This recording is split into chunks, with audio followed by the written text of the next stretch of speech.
Hello everyone. Today we're going to talk a little bit about yoga and veganism, which is the new edition of Sharon's book, which used to be called Yoga and Vegetarianism, and now there is a new edition of it, Yoga and Veganism. I'm Martyna, this is Jules. Sharon is the founder of Jivamukti Yoga and also Jules' aunt. And we're going to introduce the book a little bit as good as we can. Of course, she would do a way better job than we are, but we're going to do our very best to do it justice. You want to talk a little bit about yoga and veganism? Sure. There are so many books about yoga, and there are so many books about veganism. And there are different points of view about why one might adopt a vegan diet. And there are different ideas about why one might practice yoga. This book is really intended to speak to people who are interested in yoga, in the goal of yoga, of using the practices to become a better human being to the extent possible, to live a life in accordance with morals and principles that allow for the upliftment of not only their lives, but the lives of those around them. And the question arises, what does veganism have to do with a yoga practice? And what does a yoga practice have to do with veganism? How are the two connected?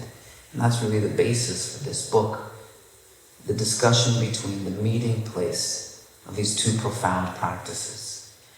And maybe you also wonder why Jivamukti teachers would always talk about veganism in their classes, or oftentimes, and why we would even come up with that. And veganism is nothing that has been invented by some hippie yoga teachers.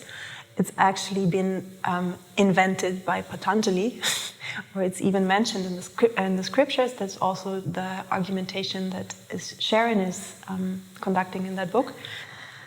The book is, amongst many other things, based on the yamas. The yamas are the first limb of the 8-limb path of Ashtanga Yoga, which is stated in the second chapter of Patanjali's Yoga Sutra, verse 29.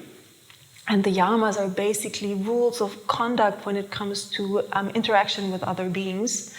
And these yamas are basically just describing decency, integrity, things we should do to live a decent life or to be treating others with integrity. So one of them, or the first and most important, is non-violence, ahimsa, which means that a person who is interested in the state of yoga and the state of unity with everything there is, should first and foremost start by non-harming anyone else. And as we all know, eating someone without harming them is basically not possible.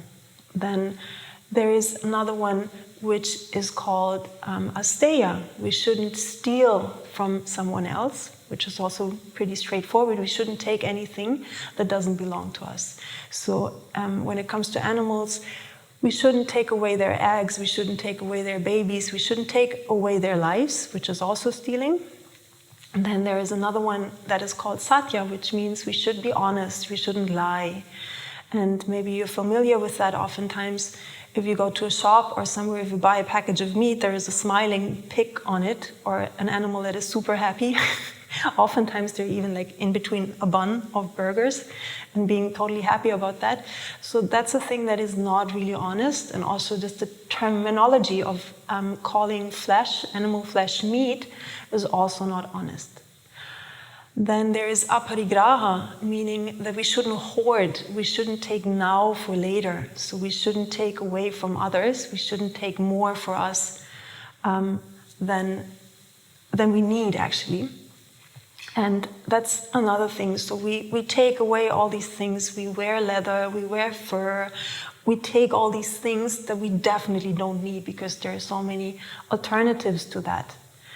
Then there is brahmacharya, which means we should keep sexuality sacred, or also the creative force sacred. And Sharon says, or also a lot of animal rights activists say, that the artificial insemination of cows, for example, could be considered rape. And also just in general, the way we are handling the creative force of animals is definitely not aligned with brahmacharya. This is, for the most part, how Sharon lays out her book. She discusses each of the yamas in depth, not only the yamas as Patanjali writes about them, but also what are the inducements, what are the positive benefits that one might see should they have these practices. It's a fantastic book, and we hope that you will get it and either read it or listen to the audio version of it. And we thought today that perhaps you're viewing this because you have questions about why yoga and veganism. And we're going to read from the end of the book, which is a question and answer section. This will give some form of foundation also to the insight behind why the book was written, but just common questions that you may have asked yourself, you may be asking now, or somebody may ask you at some point in the future. And we have the digital version here that we're going to read to you, and we're going to start with the preface to the frequently asked questions section that Sharon wrote about. She says, in this chapter, I answer questions regarding yoga and veganism. These inquiries all came from real-life interactions I have had with others, instigating me to delve deeper into my own mind and heart through the process of compassionate contemplation and critical thinking. The questions have provoked and inspired me to grow, transcending my own limitations and what I thought I knew to arrive at answers that are sincere and helpful. Through reading both the questions and answers, your perceptions will hopefully be expanded, and you will feel encouraged to continue your own investigation into the connections between the subjects of yoga and veganism. Through my experience, I have come to recognize that there are basically 4 reasons a person might choose to become vegan. For health, out of concern for the environment, for animal rights, and for spiritual realization. Even though many of us will see these reasons as overlapping, the question and answers fall under those 4 headings for easy reference. So obviously this question is out of the first department, so out of the health section. The questioner, I just want to practice yoga for the physical benefits. Why should I be concerned with veganism, the environment, or political activism? Sharon is answering, what could be more physical than what you eat, where you live, and with whom you live? It's a pretty straightforward question and answer. But it does highlight this idea that we think of the physical practice as separate from what we eat. And she's right, what could be more physical than that? What you eat is like a very intimate connection to the physical body because you're actually putting something into your physical body. Mm-hmm. It's very physical. All right. Questioner. What emotional and mental health benefits do we gain by living life rooted in compassion and spiritual activism? Answer. A sense of cynicism and hopelessness, so prevalent these days, destroys our enthusiasm, our passion for life. Enthusiasm comes from a Greek root, enthous. I don't know if I'm saying that right. Which means be possessed by God or divinely inspired. Through compassion and spiritual activism, enthusiasm is ignited in one's mind and heart, resulting in peace of mind, a loving heart, clarity of purpose, joyfulness, optimism, and true self-confidence. Sounds nice. Confidence that comes not from the desire for the recognition of your accomplishments, but from being part of something bigger and being a joyful instrument of love.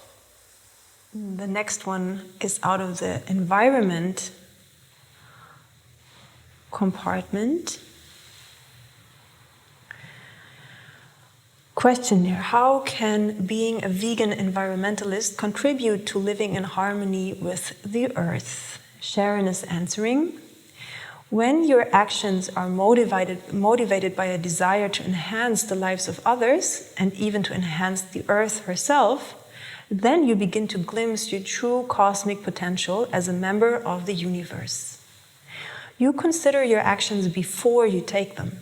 You tune in and try to see the potential outcome of your choices, and you try to be a player in the ensemble as a positive contributor to the happiness of the planet and all her creatures. You are a kind and benevolent presence in the lives of others, and you see yourself as part of the family of life. You actively free yourself of the debilitating notion of being a superior being that sees others as existing to be exploited by you. Thinking that the earth belongs to you because you're a human being does not contribute to a harmonious relationship for you with the earth or with others. Instead, it causes you to feel disconnected. The cultivation of humility heals the disease of disconnection, which is an epidemic in the world today. So maybe the disease of disconnection is the greatest epidemic we have, so I'm just adding this. Humility comes from the Latin root humilitas, meaning humble, from the earth, low to the ground, unpretentious. From this humble root, the word human comes. So to be human means to be humble. Wow, that's something for all of us humans, for all us human beings to remember and reflect on. So I think that's it for the question and answer section. And you also just might want to read it by yourself. There are also a lot of fun parts in this book. So there is a section with recipes, like beautiful vegan recipes that might be fun for you guys to cook at home, and also for us. At some point, I'm not such a good cook, but Jules actually is. There is a little section of a detox diet for 21 days. There is a recipe section. The book is fun to read, and we were just saying before we came here that oftentimes, or I was saying that yesterday, I think even, that oftentimes as Jivamukti teachers, it feels a little bit like preaching to the choir when you talk about veganism to others, because a lot of us are already vegan, but it's always beautiful to be reminded and re-inspired again, and Sharon does that so skillfully and so beautifully, so it's really nice to just read this again and again, actually. And if you want to do that, you can order the book on Amazon starting May 26th. And there is also an audiobook that is read by Sharon herself, which could also be really nice. Sharon in your ears. Thank you, everyone. Thank you so much for listening.